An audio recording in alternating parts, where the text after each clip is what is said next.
Welcome back to Metropole Business Center, and joining me on the show is none other than Kyule, who is the Chief Marketing Officer as well as co-founder of Bantabah digital platform. Now, Catherine is going to talk to us, and if you're a startup back at home, you probably want to watch this because she's going to talk to us about opportunities for investors beyond just the African continent. You're welcome to the show, Catherine. Thank you, Ingrid. So, Bantabah. Yeah. This is not the first time we're encountering you. As a matter of fact, we had a conversation right before you launched, and as actually part of the launch, and we covered part of that on our show. I mean, here we are a couple of months later, all systems go, and you're in Kenya. We're excited to have you on the show. Thank you. But for our audience that's joining us for the first time and is probably quite inquisitive as to what Bantabah does, just help us understand what's the place of Bantabah and how you're helping startups. Yeah, thank you so much, Ingrid. So Bantabah is a platform that enables startups in Africa to access funding and talent, that is knowledge transfer from the diaspora. So what happens is that startups come to a platform, create profiles, and then they are able to access mentors, investors, and consultants from Africans living abroad. So for a long time, I mean, this was inspired by some of us having gone through the same experience and feeling like we really wanted to contribute back to the continent. And we did a survey and found out that more people had the same feeling. And started the journey. Here we are. Here. Yeah. So you've categorically mentioned that the aim is to help African startups, particularly on the continent. So the question is, what countries are you currently operating in? And if you're to speak particularly of the context of Kenya, what's your experience been like considering the huge startup potential in this country? Yeah. When we started the journey, we had an idea to have two go-to market countries, and that was Kenya and Nigeria. We did that, but you know, word travels very fast, and other African countries are already on board. We have a lot of interest as well from Namibia, Zambezi region. We have a lot of interest from Rwanda, Francophone Africa. So I can say we have almost all African countries represented on the platform because we have 100+ startups already signed up. Kenya, mentioning that we have all these countries is actually a good thing, right? Because Bantabah is for Africans by Africans. Right. So I guess our dream is now coming true. Right. Now, when it comes to Kenya, I have spent 3 weeks now with startups. There's a lot of potential, and I'm talking about the youth and women especially. There's a lot of drive in them. I remember when I first came, the first startup I met is run by a 27-year-old, and just listening to how he talks, his vision, he's in tech, it was mind-blowing. Right. So there's a lot of potential in Kenya. Yeah.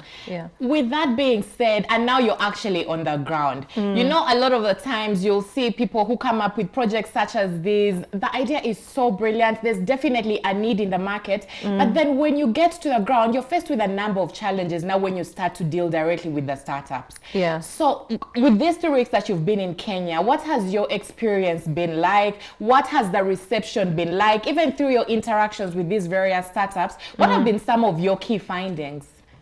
I've noticed that there's a lot of trust when you're on the ground as compared to making a phone call or video calls. Everything changes. There's some people who had already signed up before, and we had conversations over the phone, but talking to them face to face built a new relationship and even gained me referrals. So being on the ground built trust. We also now understand better what the startups want, what they're looking for, what their challenges are, what their fears are, because there are also fears. when it comes to startup and companies like us, relationships, because I've had very strange stories. Right. And this has really been insightful. And what I can say is that we're going to try and be more on the ground. Yeah. So even when you talk about it being an eye-opening experience for you in terms of like really tapping into exactly what the startup needs, what is happening on the ground, on your part, would you say the startups you're talking to or even meeting are meeting what you need as well? And by that I mean, are African startups on the continent ready for what you're doing? I mean, this is a good thing you're putting out there. You're trying to link them to investors, which is a big problem, you know, access to capital. But when you get down on the ground, are they ready? And what needs to be done? They're ready. They're ready because most of them are actually about to scale. We are targeting startups in tech that have already an idea in the market and it's validated and want to go to the next level. So we are targeting agri-tech, fintech, e-commerce, health tech, tech basically. I would say they're ready. Most of them have been around. I mean, the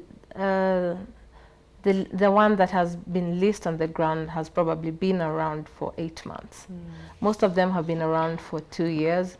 Some of them 4 years. There's one actually that I met that launched in 2017, failed, went back to employment to gain more experience, came back running, and they're doing very well. So I'm very proud of the startups that we have on the platform, and there's a lot of potential. Some that I've had conversations with and are about to sign up. I don't think I have met any startup that is not doing well. Frankly, I haven't. So would you then say that could be attributed to good policies, a good ecosystem that's supportive? And in there, the question would be, what do the policies look like on the ground? We could talk about the African continent, but also specifically to Kenya. Do you think the relevant bodies, do you think governments are doing enough to support startups and even the kind of model that, you know, you're operating as Bantabah? Yeah, when it comes to government, what I can say is that there's room for improvement. What makes these startups stand out or continue being strong or meet the standards that we are looking for is their resilience. I have seen the hunger. People don't give up. Most of them, I think 60% of the startups I've met are bootstrapping. So there's so much resilience, there's so much faith in themselves, there's so much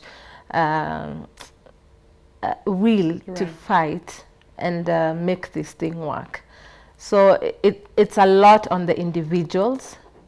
It's also a lot on, I would say that Kenyans are very innovative. So there's the innovation part. I would say Kenyan internet or tech is on a very high level compared to most countries. If you ask me, I would say probably number 2 in Africa. Yeah. Kenya is really good with It's really good, yeah. So those have been the findings. So when we talk about eligibility, and you touched a bit on this, you said you're really looking for startups in the tech sector, but for someone out back home who's watching us and is interested and is like, actually, this is exactly what I've been looking for.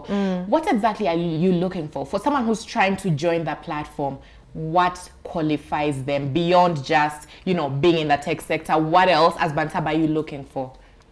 Of course, we want an entrepreneur who's honest.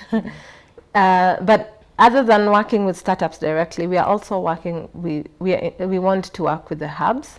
We are already in conversation with some of them because hubs understand the startups much better because they have spent time with them, they have trained them, they understand, okay, this startup is on this level, then they're ready to scale. So other than direct individuals, we are interested in the hubs a lot. So there's tech, there's willingness to grow. You know, one thing I I had a conversation recently with a startup fund, and they actually told me, Catherine, even if you give me funding at this moment, I wouldn't know what to do. Oh, wow. So we are not only offering the funding aspect, but there's also the mentors who can introduce you to networks, who can look at your business plan and pitch. And we have consultants. So the willingness to learn is another aspect of it, not just funding. Yeah. So Catherine, generally speaking, the pandemic has really changed the face of how almost everything is being done. And I'm sure this space of the startup cannot be, also not talked about. So with that being said, how would you say it has changed the landscape in this space of how startups are operating, or even how you're going about your work? Well, the pandemic has introduced the aspect of working remotely. So, and that's why now having consultants from our platform comes in, because you don't need people physically here. With all the tech, you're able to work remotely and work together. And that has actually worked for our team specifically. I'm working from Kenya at the moment. I'm not on holiday, and we're still working with the team. So that, I think, has been the biggest aspect, working remotely. Yeah. And normalizing it. It could have been possible in the past, but now that we didn't have any option, the rest of the world didn't have any option, made it normal for everyone else. Yeah. So finally, before I let you go, what's the future like for Bantabah? I mean, now it's all systems go. The last time we had the conversations, you're about to launch, you're sitting here, you're telling me things are looking up, there's a lot of goodwill and interest from startups. What should we look forward to next? What are you coming up with that as a startup, as someone who's getting into this space, that I'll be sure I can tap into to just help me soar? Our dream is to have close to our target is to have 1,000 profiles at least by June next year.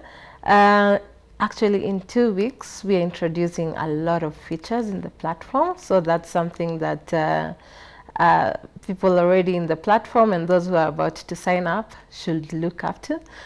And basically just building the platform, improving it, building our community, ensuring that we deliver the promises that we have already told our existing partners and those we want to come on board. Great. Yeah. Thank you so much, first of all, for making time to join us here today to just catch us up on what's going on since we last had the conversation. I'm really hoping you'll make time, even as you keep making these milestones in June, when you get where you're getting. We really would like to be a part of this journey, and we're rooting for you. Thank you so much, Ingrid.